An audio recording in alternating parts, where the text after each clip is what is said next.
주와 같은 신이 어디 있으리까? 주께서는 죄악과 그 기업에 남은 자의 허물을 사유하시며 이내를 기뻐하심으로 진노를 오래 품지 아니하시나이다.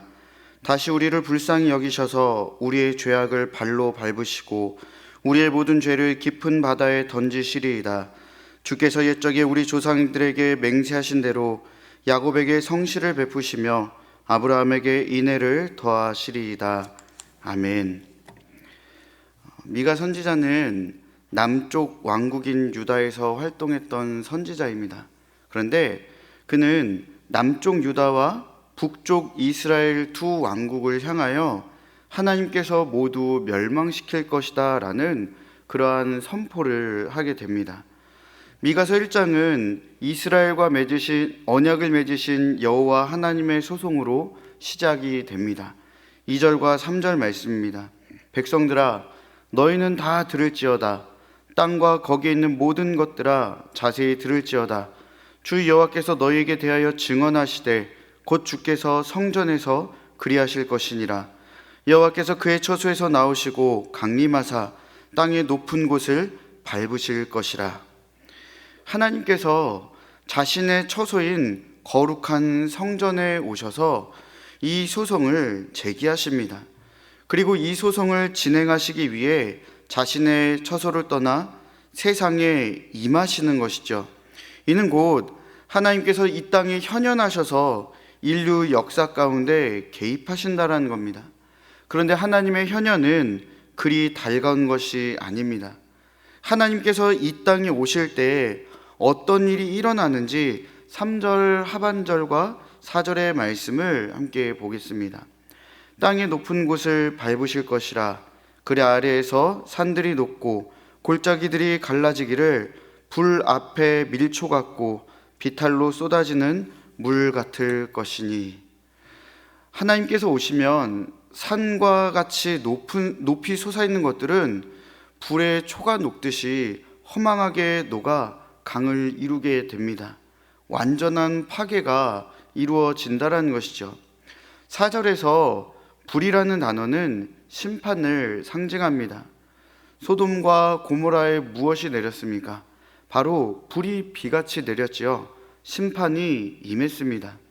아론의 아들 나답과 아비후가 여호와께서 명령하시지 아니한 다른 불을 담아 여호와 앞에 분향했을 때 불이 여호와 앞에서 나와 그들을 삼켰다라는 기록이 레위기 10장 1절과 2절에 기록되어 있습니다. 이때의 불도 심판이 임한 것이죠. 미가서 1장 4절에 기록된 이 불도 심판을 의미합니다. 하지만 4절의 말씀을 통해서 이 불은요, 전쟁의 불이라는 것을 알 수 있습니다. 성경을 보면 하나님께서는 이스라엘의 대적들을 향하여 전쟁을 하신 모습들을 우리는 많이 볼 수 있습니다. 그런데 지금은 이스라엘의 대적들이 아닌 이스라엘과 전쟁을 하시기 위해 하나님께서 현현하시고 불을 내리신다는 것입니다. 그만큼 남쪽과 북쪽의 이스라엘을 향한 하나님의 진노가 얼마나 큰지를 알려주는 그러한 장면이죠. 미가 선지자는 재판에 회부되어야 하는 백성들을 소환하는 그러한 임무를 받게 됩니다. 그렇기 때문에 백성들아 다 들을지어다 라고 외치는 것이죠. 그러니까 이 소리를 듣고 모이라는 것입니다. 이제 백성들은 하나님의 소송에 반응을 보여야 합니다. 그런데 남과 북을 통틀어 이스라엘 백성들이 하나님께 이의를 제기할 수 있을까요? 여러분, 그들은 결코 하나님께 그 어떠한 이의를 제기할 수가 없습니다. 느헤미야 9장 30절 말씀이죠. 그러나 주께서 그들을 여러 해 동안 참으시고 또 주의 선지자들을 통하여 주의 영으로 그들을 경계하시되 그들이 듣지 아니함으로 열방 사람들의 손에 넘기시고도. 하나님은 죄악된 이스라엘을 여러 해 동안 참아주셨습니다. 뿐만 아니라 선지자들을 통하여 계속해서 경고하셨죠. 하지만 이스라엘은 전혀 듣지 않았습니다. 여러분, 하나님은 감정적인 분이 아니십니다. 실수도 없으시고 또한 완전하시고 완벽하신 분입니다. 그러한 분이 이스라엘의 죄악의 문제를 다루기 위해 재판을 여신다라는 것은 그만큼 이스라엘의 죄악이 극에 달했다라는 것을 의미하는 것이죠. 그리고 미가 선지자는 남쪽과 북쪽의 유다와 이스라엘을 하나님께서 모두 멸망시키실 것이라 선포하지만, 여러분, 이 멸망의 소식은요, 남유다와 북이스라엘에서 끝난 것만이 아니라 인류 전체를 향한 하나님의 선포이기 때문에 하나님께서는 현재를 살아가는 우리들에게도 이 소송을 제기하고 계시다는 것을 우리는 기억해야 합니다. 그럼 우리는 억울하죠. 이렇게 생각할 수 있습니다. 아니, 이스라엘이 잘못했는데 왜 하나님은 전 우주를 대상으로 소송을 거신 것일까? 그냥 남쪽과 북쪽을 통틀어 이스라엘의 죄악을 따라 심판을 내리시면 되지 왜 그 불똥이 우리에게까지 튄 것일까? 근데 여러분, 우리는 억울할 필요가 없습니다. 아브라함의 언약을 한번 생각해 보십시오. 언약의 내용은 아브라함과 그의 후손들을 통해 세상의 모든 백성이 축복을 받는다라는 것입니다. 반대로 아브라함의 후손인 이스라엘이 그 역할을 감당하지 못한다면 세상은 심판을 받게 되는 것입니다. 우리가 누구이죠? 우리는 영적인 이스라엘입니다. 우리도 아브라함의 언약에 대한 축복을 받기도 하고 그 역할을 감당하지 못했을 때 심판을 받는 것이 당연한 것입니다. 뿐만 아니라 거룩한 백성으로 특별하게 부름받은 이스라엘이 부패를 했는데 다른 민족들은 어떻겠습니까? 하나님의 인도하심과 함께하심을 직접 경험하고 봤던 이스라엘이 부패한다면 다른 민족들은 더 이상 볼 것이 없지요. 우리들도 마찬가지입니다. 우리에게는 특별한 것이 없습니다. 하나님의 거룩한 백성은 이 세상에 많은 영향력을 행사해야 합니다. 우리는 이 세상의 대표이기 때문입니다. 하지만 영적인 이스라엘인 여러분과 저는 어떻습니까? 하나님의 거룩한 백성으로 이 세상에 선한 영향력을 행사하며 그렇게 살고 있습니까? 소송이 억울할 정도로 하나님의 거룩한 백성으로서의 삶을 우리는 그렇게 살고 있습니까? 우리는요, 이 당시 이스라엘이 가지고 있었던 그 죄악들, 그 사회의 모든 문제들을 똑같이, 아니 어쩌면 더 악함으로 이 땅 가운데 살아가고 있습니다. 여러분, 하나님께서 더 이상 참지 못하시고 진노하실 만한 그때 당시의 이스라엘과 그리고 우리의 잘못은 무엇일까요? 미가 선지자는 우선 북이스라엘과 남유다가 심판을 받는 이유를 두 가지로 지적합니다. 하나는 고질적인 문제이죠.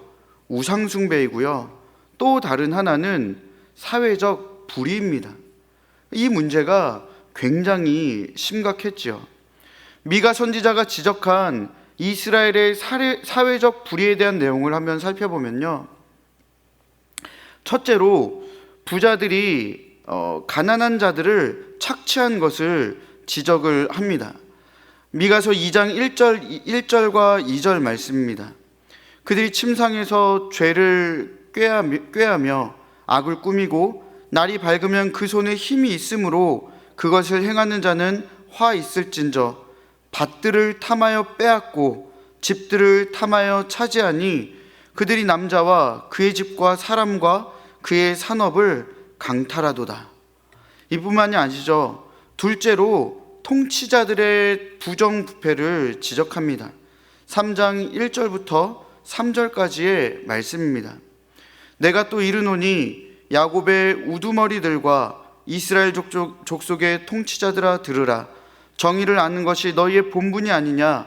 너희가 선을 미워하고 악을 기뻐하여 내 백성의 가죽을 벗기고 그 뼈에서 살을 뜯어 그들의 살을 먹으며 그 가죽을 벗기며 그 뼈를 꺾어 다지기를 냄비와 속 가운데 담을 고기처럼 하는도다. 통치자들의 부정부패가 심했을 뿐만 아니라 그들은 연약한 백성들을 압제합니다. 그들의 부정부패와 압제가 얼마나 악했으면 하나님께서 내 백성의 가죽을 벗기고 그 뼈에서 살을 뜯는다라는 그러한 끔찍한 표현을 사용하셨겠습니까? 통치자들의 부정부패와 압제가 굉장히 심각했던 것이죠.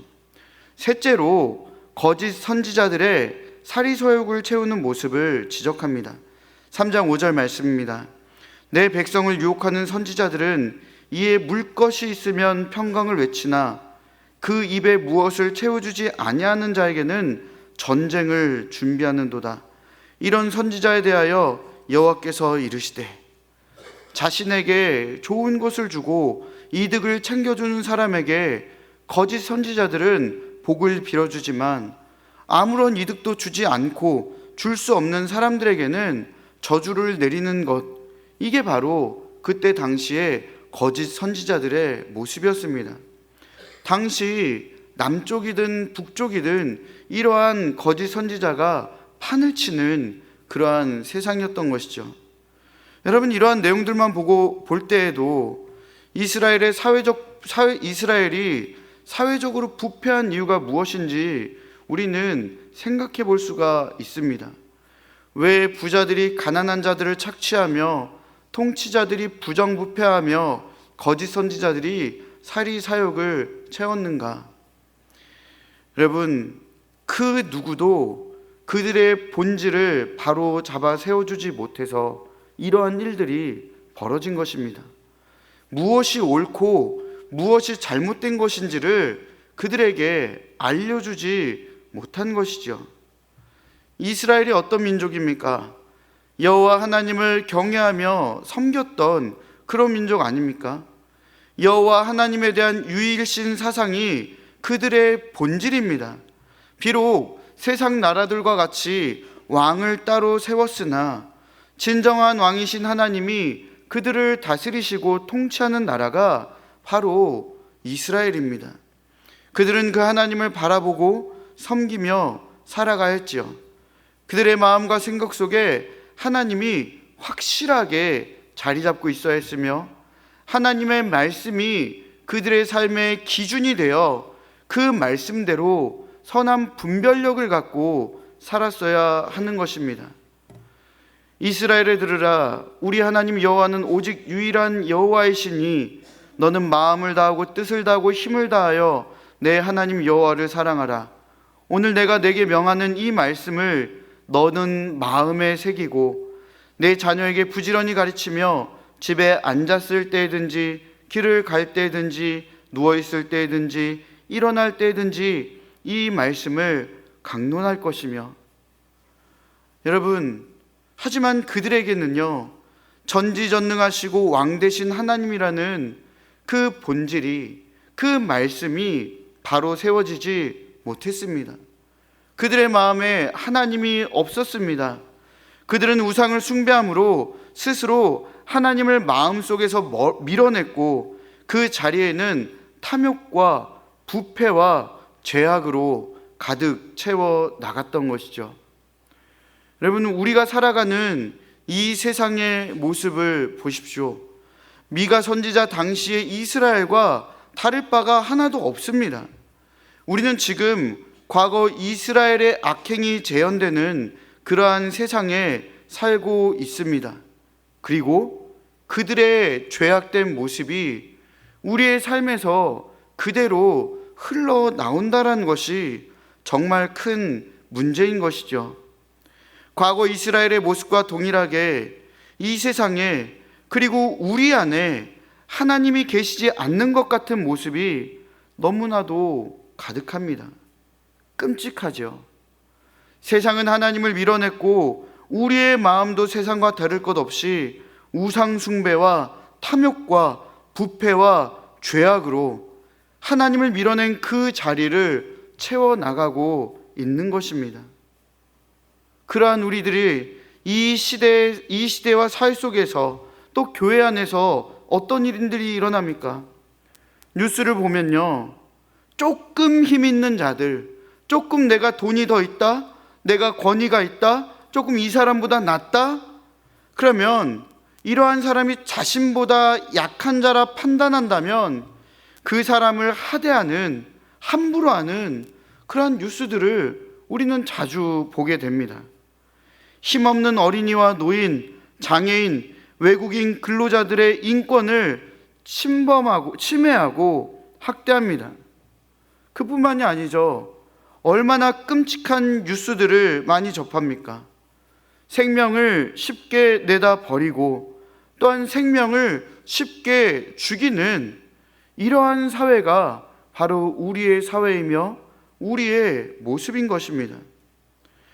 좌파니 우파니 무슨 당이니 이런 걸 다 떠나서 이 통치자들의 부정부패는 또한 어떻습니까? 신앙인들 중에도 교회 안에도 하나님이 계시지 않고 세상의 원리대로 살아가는 사람들이 덜어 있지요. 자신이 교회 다닌다고 사람들에게 말하면서 온갖 악행과 비리를 저지르고 거짓과 속임수로 다른 사람에게 상처를 주는 그러한 신앙인도 많이 있습니다. 교회 안에서도 얼마나 많은 분열과 다툼이 일어납니까? 저는 어렸을 때부터 신앙생활을 하면서 교회 안에 일어나는 수많은 갈등을 보며 자랐습니다. 어느 교회도 갈등이 없는 교회는 없습니다. 개인과 개인의 갈등이 있고 또한 그 갈등으로 인한 아픔과 상처가 있고 또 개인뿐만이 아니라 공동체가 갖고 있는 갈등과 아픔과 상처가 있습니다. 여기 있는 우리들도 각자가 그러한 아픔을 가지고 있는 자들도 있을 수 있고 또한 그러한 상처를 가지고 있는 자들도 분명히 있을 것입니다. 공동체의 문제뿐만이 아니죠. 개별적으로도 어떤 사람은 다른 이에게 인정받고 싶어하는 마음, 이러한 마음을 가지고 계신 분들은 인정과 칭찬이 채워지지 않으면 바로 시험이 들죠.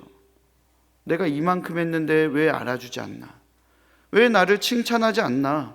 왜 인정하지 않나? 자기 자랑, 자기 교만, 스스로 높아진, 다른 사람을 사랑하지 않음, 하나님이 아닌 다른 것으로 채워주는 그러한 안정감, 이러한 모든 것들이 우리 마음의 우상입니다. 지금 우리가 살고 있는 이 세상은요, 사회적인 부패뿐만 아니라 종교성의 타락, 그리고 우리 내면의 마음에 우상이 가득하고 있다라는 것입니다. 절대로 우리는 아니다라고 말할 수 있는 사람이 아무도 없는 것이지요.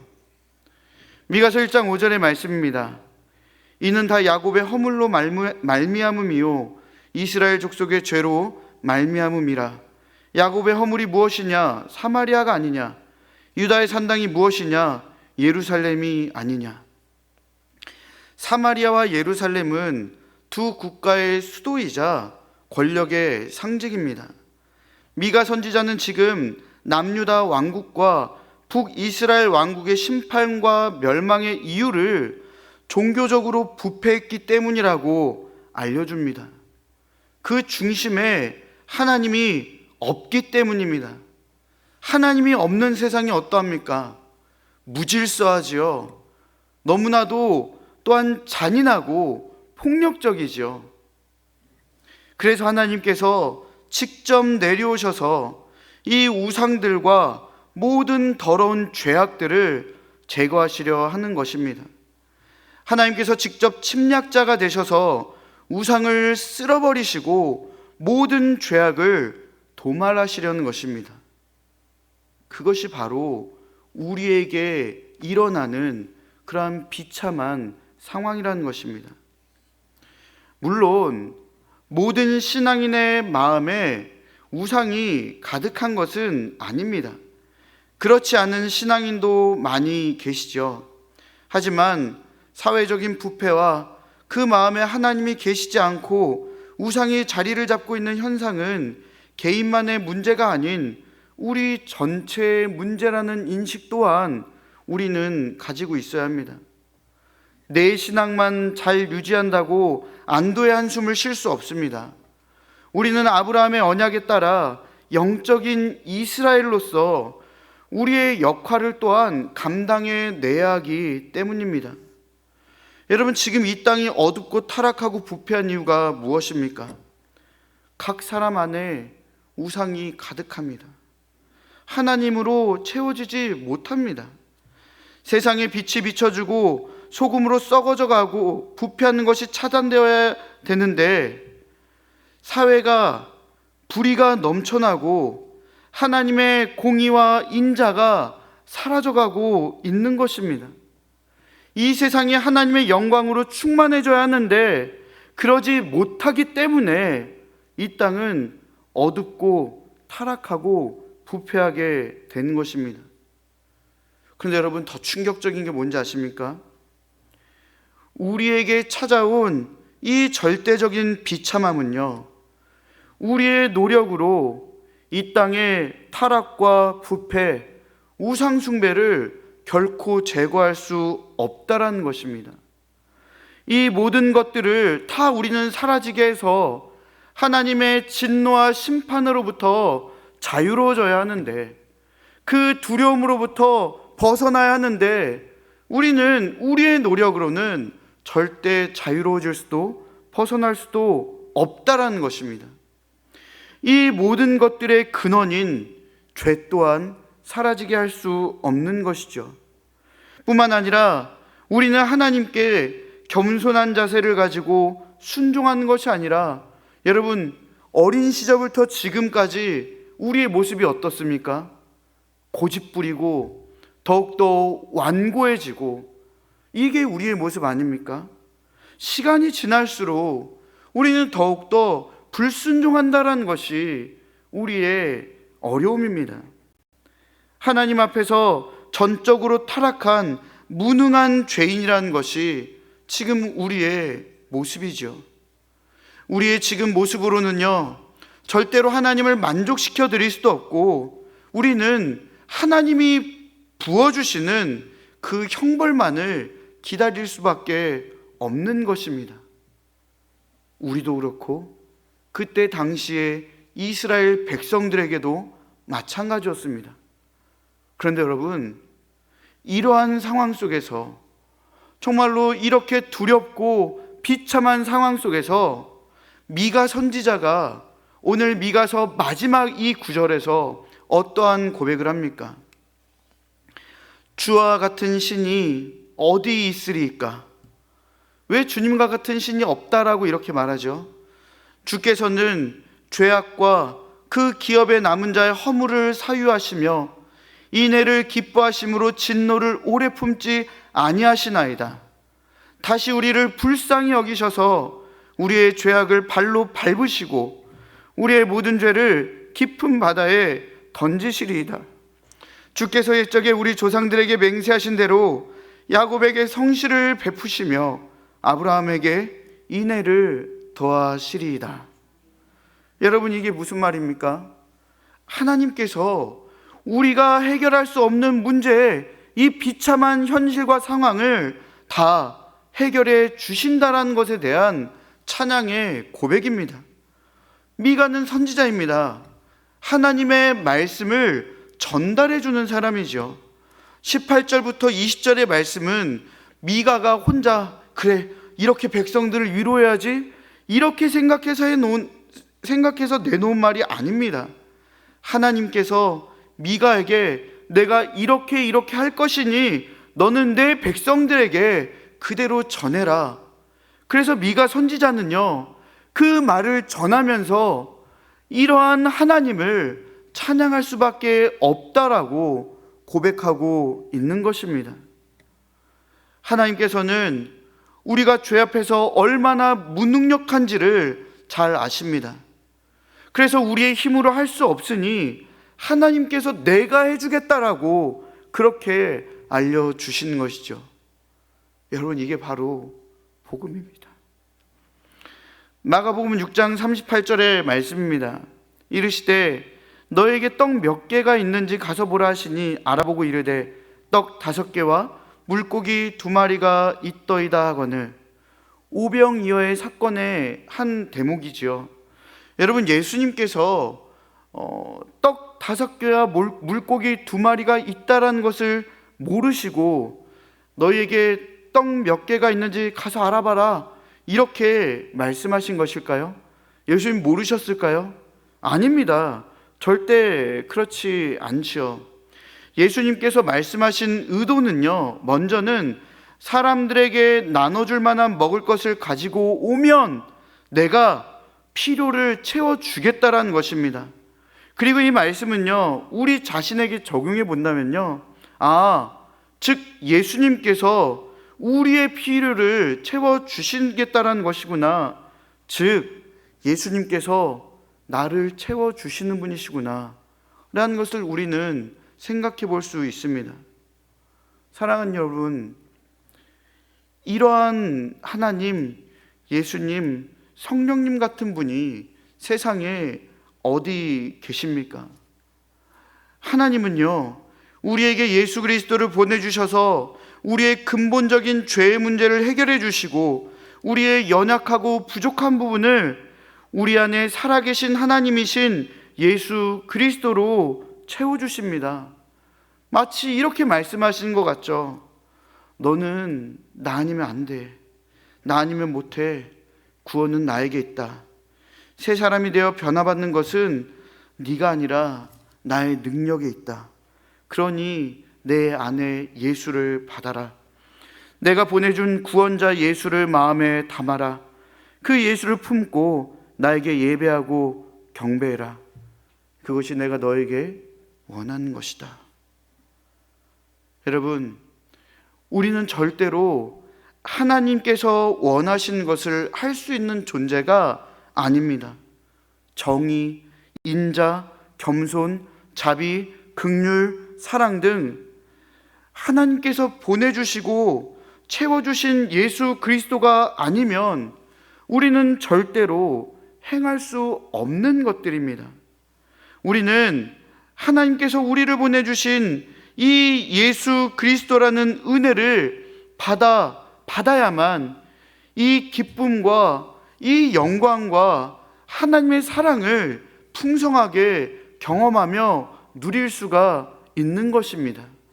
그 예수님을 받아야만 우리 앞에 놓여진 심판과 진노에서 벗어나고 자유로워질 수 있으며 우리의 마음의 우상과 또한 우리가 행하고 있는 모든 사회적 불의를 용서하시고 감싸주시고 우리가 나가야 할 길들을 보여주시며 그 길에 순종하며 따라갈 수가 있는 것입니다. 하나님께서 우리 안에 예수 그리스도를 채워주셨습니다. 무능력하여 아무것도 할 수 없어 결국 심판과 진노로 영원한 형벌의 고통을 받아야 할 우리들을 그 예수 그리스도로 채워주셨고, 타락하고 어두운 이 세상이 그리스도의 영광으로 채워지도록 은혜를 베풀어 주셨습니다. 우리는 우리가 믿는 하나님이 이렇게까지 우리를 사랑하시구나라는 것을 결코 잊어서는 안 됩니다. 자주 있지요. 매 순간순간 있지요. 항상 있지요. 쉬지 말고 있지요. 그런데 여러분, 오히려 반대로요. 항상 기뻐하고 쉬지 말고 기도하고 범사에 감사라는 그 말씀을 우리의 마음과 영혼에 새기며, 그래, 내가 기뻐하고 감사하고 찬양할 수 있는 이유 바로 예수 그리스도구나라는 것을 우리는 꼭 새겨두어야 하는 것입니다.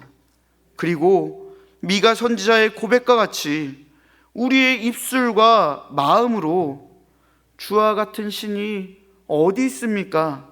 다시 말하면 나에게 오직 하나님밖에 없습니다라는 그러한 고백을 하며 살아가야 합니다. 사랑하는 여러분, 하나님께서 우리 안에 예수 그리스도를 채워주심으로 우리 안에 있는 더러운 죄악을 도말하시고 마음의 우상들을 제거해 주셨습니다. 그 어떤 것도 예수님의 자리를 대신할 수 없고 채울 수 없지요. 그리고 예수 그리스도가 우리 안에 가득 채워졌기 때문에 우리는 아브라함의 언약에 따라 영적인 이스라엘로서 우리의 역할을 감당할 수 있게 된 것입니다. 그 예수 그리스도만이 부패한 세상을 변화시키고 각 사람의 마음의 우상을 무너뜨리며 이 세상 가운데 하나님의 영광으로 충만하도록 만들어 주시는 것이죠. 에베소서 2장 10절과 히브리서 13장 21절 말씀입니다. 우리는 그가 만드신 바라 그리스도 예수 안에서 선한 일을 위하여 지으심을 받은 자니 이 일은 하나님이 전에 예비하사 우리로 그 가운데서 행하게 하려 하심이니라. 모든 선한 일에 너희를 온전하게 하사 자기 뜻을 행하게 하시고 그 앞에 즐거운 것을 예수 그리스도로 말미암아 우리 가운데서 이루시기를 원하노라. 영광이 그에게 세세 무궁토록 있을지어다. 아멘. 사랑하는 여러분, 여러분의 눈앞에 어떤 세상이 보이십니까? 당연히 황폐한 세상, 죄악으로 뒤덮이고 타락한 세상이 보이시죠. 하지만 예수 그리스도를 품은 자들은 하늘 위의 하늘을, 세상 위의 세상을 보게 되는 것입니다. 새로운 세상, 생명을 걸 만큼의 가치가 있는 세상, 예수님과 함께 참된 기쁨을 만끽하는 그 세상을 볼 수 있습니다. 이것은 지금 우리가 살고 있는 세상을 등지거나 외면한다라는 것이 아닙니다. 이 세상 위의 하늘, 그 하늘 위의 하늘을 보면서 우리는 내 안에 충만한 예수 그리스도로 인해 이 땅 가운데 하나님의 영광을 드러내게 될 것입니다. 하나님의 은혜로 인하여 우리의 본질을 되찾고 마음을 바로 세운 우리는 이 세상에 빛과 소금으로 살아가게 될 것입니다. 하나님께서 조건 없이 선물로 주신 그 예수 그리스도를 마음에 품고 하나님 앞에 담대히 나아갑시다. 그 예수 그리스도로 말미암아 하나님을 예배하고 경배합시다. 자격 없는 나에게 베푸시는 하나님의 그 놀라운 은혜와 사랑을 마음껏 누리며 또한 경험합시다. 예수 그리스도를 품은 여러분, 세상에 나아가 어두운 이 세상 속에서 빛의 사자가 되십시오. 맛을 잃은 세상에 소금이 되십시오. 많은 사람을 옳은 대로 돌아오게 하는 그 별과 같이 영원토록 빛나십시오. 우리의 모든 눈물 닦으시고 용서하시는 그 예수님이 여러분과 저와 함께 하십니다. 그 예수님이 여러분과 제 안에서 선한 일을 행하실 것입니다.